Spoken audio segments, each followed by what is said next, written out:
Syndicate coach heavier Cabrera দল থেকে না সরালে সিঙ্গাপুরের বিপক্ষে ঘরের মাঠে বড় ব্যবধানে হারতে পারে বাংলাদেশ, এমনটাই আশঙ্কা করছে সবাই। কেননা দল নির্বাচনে সবসময় অনেক বড় ধরনের ভুল করে থাকে ক্যাব্রেরা, যেই ভুলের কারণে বাংলাদেশের জেতা ম্যাচগুলো হেরে যায়। হ্যাভিয়ার ক্যাব্রেরা ট্যাকটিক্স যে কতটা অকৃতকার্য তা দেখতে হলে আপনাকে বেশি দূরে যেতে হবে না, সবশেষ ভারতের বিপক্ষে ম্যাচের দিকে একটু লক্ষ্য করে দেখুন, তাহলে বুঝতে পারবেন যে কতটা নিম্নমানের ট্যাকটিক্স নিয়ে মাঠে নেমেছিল হ্যাভিয়ার ক্যাব্রেরা।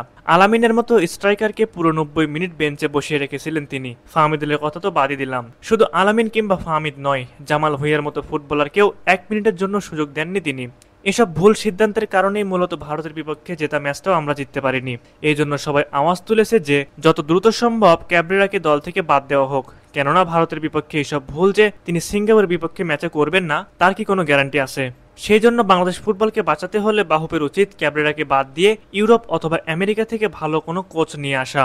আপনাদের কাছে হয়তো মনে হতে পারে যে ক্যাব্রেরা ছাড়া বাহুবের হাতে তেমন কোনো অপশন নেই, কিন্তু আপনারা জানলে অবাক হবেন যে ইউরোপের একাধিক কোচ তারা বাংলাদেশ দলের হেড কোচ হওয়ার জন্য নিজ থেকে আগ্রহ প্রকাশ করেছেন। হামজা চৌধুরীর সাবেক গুরু আনোয়ার উদ্দিন থেকে শুরু করে উরুগুয়েন কিংবদন্তি দিয়েগো আলোনসোকে চাইলে বাহুবে কোচ হিসেবে নিয়োগ দিতে পারে।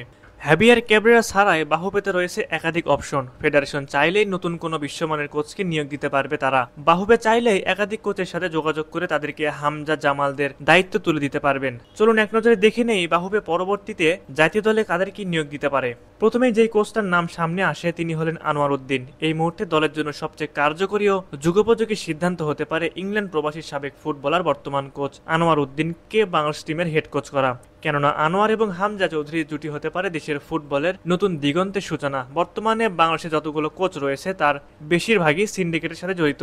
সিন্ডিকেট থাকার কারণে কোচরা সঠিক সিদ্ধান্ত নিতে পারেন না। বর্তমান কোচ হ্যাভিয়ার ক্যাব্রেরাও তার ব্যতিক্রম নয়, আর সেই জন্যই সবাই চাইছে সাবেক ওয়েস্ট হ্যাম তারকা আনোয়ার উদ্দিনকে জাতীয় দলের কোচ করার জন্য।